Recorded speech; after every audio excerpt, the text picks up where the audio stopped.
दुर्भाग्य की बात है कि हमारे ही कुछ साथी, जिस तरह अंग्रेज के समय कुछ लोग जमींदार लोग अंग्रेजी हुकूमत में ही फायदा दिखा रहे थे, उसी तरह हमारे ही कुछ साथी लगातार यह बात समझाने में लग गए, शिक्षकों को दिग्भ्रमित करने में लग गए कि विशेष शिक्षक बनने से बहुत फायदा है।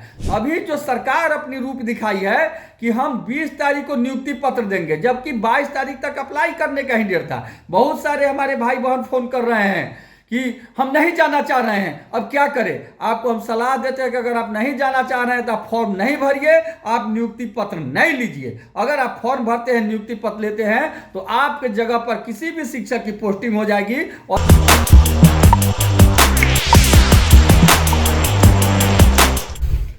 बिहार के सभी शिक्षक भाइयों, शिक्षिका बहनों, सादर नमस्कार, प्रणाम।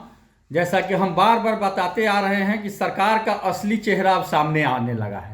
सरकार लिख करके भी हाई कोर्ट में दी थी, जब हम लोग हाई कोर्ट में गए थे, कि हम जो सक्षमता परीक्षा लेकर के विशेष शिक्षक की बहाली कर रहे हैं, ये नई बहाली है। हम लोग बार बार चिल्ला रहे थे कि भाई आप परीक्षा दीजिए, आप जो करना है सो कीजिए। हम कभी परीक्षा का विरोध नहीं किए, हम सरकार की नीति का विरोध करते आ रहे हैं कि सरकार हर 5 साल 10 साल पे एक नई नियमावली लेकर आती है और हमारी पुरानी सारी सेवा को खा जाती है। हम इसका विरोध कर रहे थे, लेकिन दुर्भाग्य की बात है कि हमारे ही कुछ साथी, जिस तरह अंग्रेज के समय कुछ लोग जमींदार लोग अंग्रेजी हुकूमत में ही फायदा दिखा रहे थे, उसी तरह हमारे ही कुछ साथी लगातार यह बात समझाने में लग गए, शिक्षकों को दिग्भ्रमित करने में लग गए कि विशेष शिक्षक बनने से बहुत फायदा है। साथियों, आप विशेष शिक्षक बनिए, हमारी शुभकामनाएं हैं। लेकिन अभी जो सरकार अपनी रूप दिखाई है कि हम 20 तारीख को नियुक्ति पत्र देंगे, जबकि 22 तारीख तक अप्लाई करने का ही डेट था।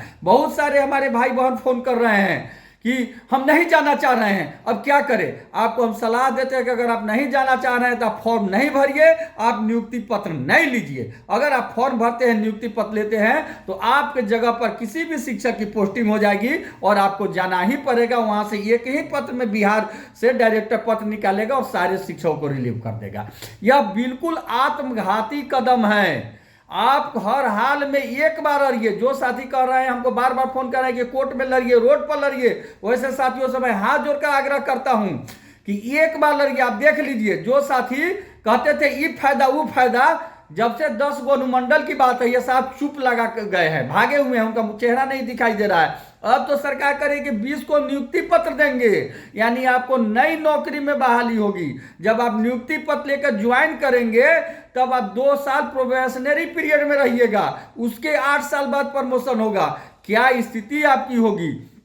इसलिए आप सभी इंटर, BA, MA, PhD पढ़े हैं, आप सोचिए, आप एक बार निश्चित रूप से विरोध कीजिए, आप नियुक्ति पत्र का बहिष्कार कीजिए कि हमारा पूर्व में नियुक्ति हो चुका है, नियोजन हो चुका है, आप हमारा वहां से रिलीविंग लेकर के नए जगह पर योगदान की दीजिए। हम नियुक्ति पत्र लेकर नहीं जाएंगे, हम रिजाइन लेकर नहीं जाएंगे, आप हमारे सेवानिवृत्ति का लाभ दीजिए। इस मांग पर अड़िए।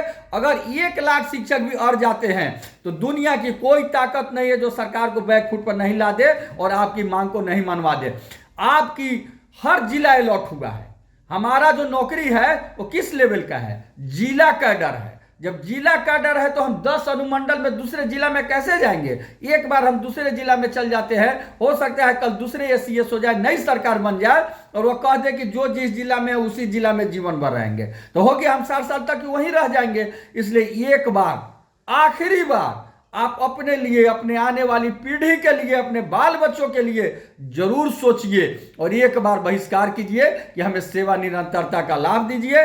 हमें नियुक्ति पत्र नहीं चाहिए, हम नया नौकरी में नहीं जाएंगे, हमारी पुरानी नौकरी को ही कंटिन्यू कीजिए, तब जाएंगे। इसकी मांग कीजिए। यदि सरकार मांग जाती है और आप अगर आधे शिक्षक भी अड़ गए तो निश्चित रूप से नहीं मान जाएगी, और अगर नहीं अड़े तो निश्चित रूप से सरकार आपको बदलेगी, आपको भेजेगी और उसका खामियाजा सभी को भुगतना पड़ेगा। जो शिक्षक भाई नहीं परीक्षा दिए हैं, जो नियोजित है, उनसे भी हम हाथ जोड़कर आग्रह करते हैं, इस लड़ाई में आप भी साथ दीजिए। यह लड़ाई किसी 1-2 शिक्षक की नहीं है, यह शिक्षक समाज की है, या आने वाली पीढ़ी की है। एक बार अगर आप बैक हुए तो सदा बैक होते रह जाइएगा। इसलिए आप तमाम शिक्षक चट्टानी एकता के साथ विरोध कीजिए और सभी शिक्षकों से मैं हाथ जोड़कर आग्रह करता हूं कि दिसंबर याद रहे, दिसंबर में पटना की धरती पर हम लाखों की संख्या में जुटेंगे और अपनी हर उचित मांग को मंगा कर रहेंगे। उसके लिए जोरदार तैयारी कीजिए। इनकलाब जिंदाबाद, शिक्षक एकता जिंदाबाद। आपका केशव कुमार, प्रदेश अध्यक्ष शिक्षक संघ बिहार।